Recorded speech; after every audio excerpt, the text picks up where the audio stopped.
क्या हाल है रिबुल्स and welcome back to the channel. I hope आपको मेरी पुरानी वीडियोस पसंद आ रही होंगी।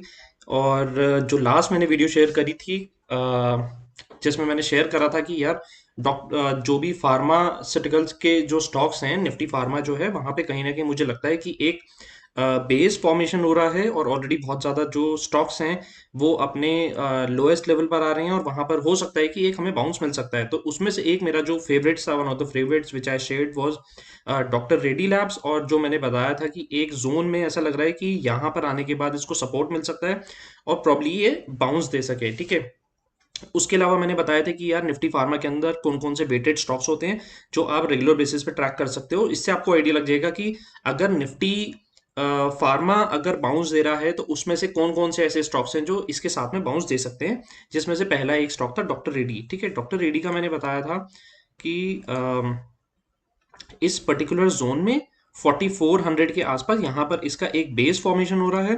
ठीक है, इस बेस फॉर्मेशन हो रहा है और यहाँ से एक्सपेक्टेड है कि ये इतना ज़्यादा ओवरसोल्ड था कि यहाँ पे बाउंस होने के चांसेस थे। और आज इसने बाउंस दिया है अराउंड 2-2.25% का इसने बाउंस दिया है। और आई एक्सपेक्ट कि अभी यहाँ से एक फर्दर इसमें रैली मिल सकती है डॉक्टर रेड्डी में। ठीक है, सो रडार पे रहेगा जब तक ये 4400 वाला जो बेस है, जब तक ये क्लोजिंग बेसिस पे नहीं देता तब तक doctor Reddy seems to be a good buy. ठीक है, सेकंड स्टॉक मेरे रडार पे जो था वो था टोरेंट पावर। टोरेंट पावर मैंने बताया था कि यार एक जोन में आने के बाद ना ये अपना एक लेवल तोड़ चुका है और आज अगर आप नोटिस करोगे तो it actually cross 52 week high, even lifetime high अपना क्रॉस कर चुका है। ठीक है, इसको मैं वीकली चार्ट पर आ जाता हूँ बिकॉज मैंने वहाँ पे थोड़ी सी क्लैरिटी दी थी कि यार यहाँ से बड़ा मूव मिल सकता है इसमें। और इसने अपना पुराना एक जोन था, ठीक है, जहाँ से ओके, सो एक ये पुराना जोन था इसका अराउंड इस लेवल पर। ठीक है, अराउंड ये एक लेवल था जहां पर इसने अपना क्लोजिंग दी है और यहां से एक बड़े मूव की इसने फर्दर अपसाइड दिखानी शुरू करी। ठीक है, और ऊपर कहां तक जा सकता है, अभी इसके अंदर अपसाइड काफी ज्यादा ओपन है। पोजिशनल बेसिस पे अगर ये रिट्रेस करता है अपने ब्रेकआउट जोन के पास, दैट मीन्स ये एक पर्टिकुलर पॉइंट है, यानी 370 360 से लेकर के 370 का अगर जोन एक बार रिट्रेस कर लेता है तो वो जो होंगे कह सकते हैं कि पैनिक बाइज होंगे और वहां से एक और फर्दर बड़ी मूव मिलने की तैयारी इसमें मिल सकती है। ठीक है, उसके बाद मैंने बताया था निफ्टी के ऊपर बेसिकली।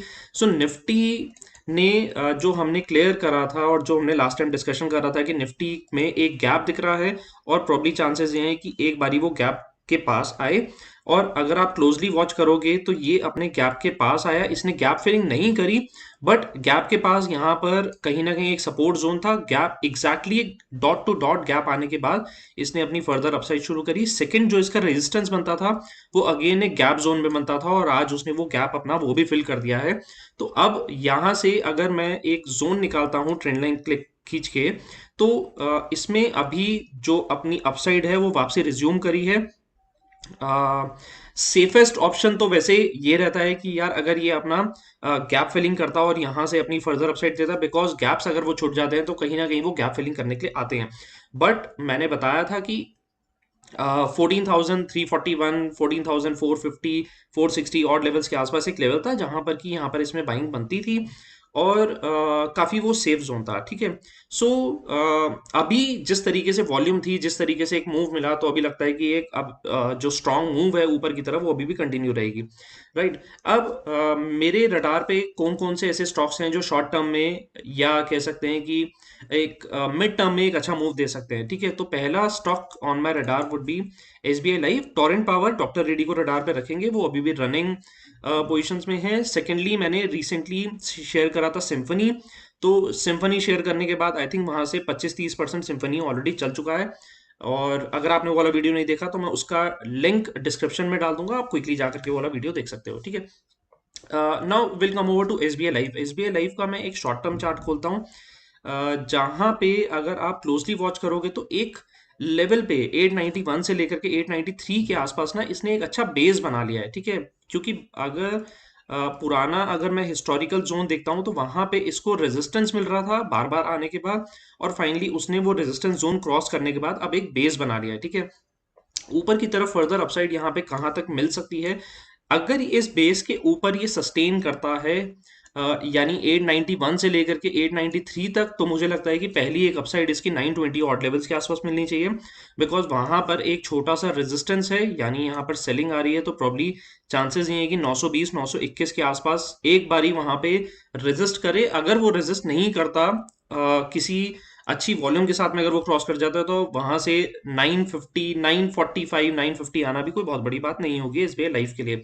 सो शॉर्ट टर्म मेरे रडार पे एसबीआई लाइफ रहेगा, रिस्क रिवॉर्ड बहुत ज्यादा फेवरेबल है, बिकॉज नीचे की जो डाउन साइड है मेरे को दिख रहा है कि यार 891 893 एक सपोर्ट बन रहा है, और ऊपर की तरफ मेरा जो व्यू है वो उसमें क्लियर आ जाता है कि ठीक है, मतलब मैं इतना नुकसान करने को तैयार हूं इतना मुनाफा कमाने के लिए, ठीक है। Second stock on my radar would be Pidilite का भी अगर आप शॉर्ट टर्म व्यू देखोगे तो इसने भी अराउंड 1730 से लेकर के 1740 का एक रेंज था जहां पर उसने अपना एक सपोर्ट बना लिया था। ये शॉर्ट टर्म रडार पे रहेगा मेरे।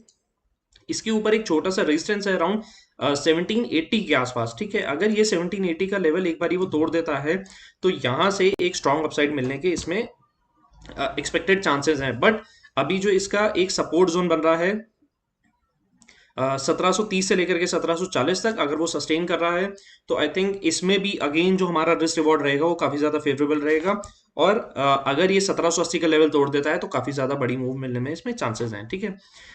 Next stock on my radar, this would be a cash stock, EID Parry. EID Parry को अगर आप नोटिस करोगे तो इसने भी अगेन कुछ इस तरीके से जोन बनाया है। देखो, पुराना एक सपोर्ट जोन था, ठीक है। स्टॉक ऊपर से नीचे गिर रहा था, एक लेवल पर आकर के सपोर्ट ले रहा था, फिर गिर रहा था, फिर आके सपोर्ट ले रहा था, फिर आके एक लेवल पे सपोर्ट लेने के बाद फाइनली इसमें डाउन साइड आई, यानी कि किसी ने अपना माल को ऑफलोड कर दिया, ठीक है। वापसी ऊपर जाने के बाद देखो बार बार उस जोन में आने पे इसमें एक रेजिस्टेंस मिल रहा था, यानी जिस लेवल पर वो माल बेचा गया था बार बार आकर के फिर अगेन वहां पे कोई ना कोई अपना माल बेच रहा था। बट अगर आप लास्ट की एक 15 मिनट्स की कैंडल देखोगे तो यानी पिछले 15 मिनट में ही आती यहाँ पे किसी ने बड़ा माल उठाया उस लेवल पर जहां पर बाद में सेलिंग आ रही थी। तो जब भी एक पुराने लेवल पे सेलिंग आ रही होती है और सडनली वो लेवल क्रॉस होने के बाद अगर वहां पे माल उठ रहा है, यानी कि जो सेलर था हो सकता है कि अपनी पोजीशन को रिवर्स कर रहा है, या फिर कोई ऐसा बड़ा बायर आके बैठा है जो चाह रहा है कि स्टॉक प्राइस को वो ऊपर लेकर के जाए, ठीक है। तो जब तक ये लेवल सस्टेन कर रहा है, दैट मीन्स 336 335 336 का लेवल अगर जब तक सस्टेन कर रहा है एटलीस्ट फॉर 15-20 मिनट्स, लेट से on the conservative side 30 minutes, अगर वो सस्टेन करता है तो यहाँ से ईआईडी पेरी का लगता है कि एक अच्छी मूव ऊपर की तरफ मिल सकती है, ठीक है। सो अभी फिलहाल के लिए मेरे रडार पे जो स्टॉक्स रहेंगे, डॉक्टर रेड्डी, टोरेंट पावर, एसबीआई लाइफ, पेडीलाइट एंड ईआईडी पेरी। और इन केस अगर आपको इसके अलावा किसी स्टॉक की कोई क्वेरी हो सो आप कमेंट में लिख सकते हो। मैं कोशिश करूंगा कि अगर वो मेरे रडार पे होगा या मेरे लेवल्स एकदम क्विकली क्लियर होंगे तो मैं उसके बारे में मेंशन कर दूंगा। सो आई होप आपको मेरी वीडियो पसंद आई होगी, and thank you so much for watching, and don't forget to hit the subscribe and like button for my motivation support. Thank you so much, good luck.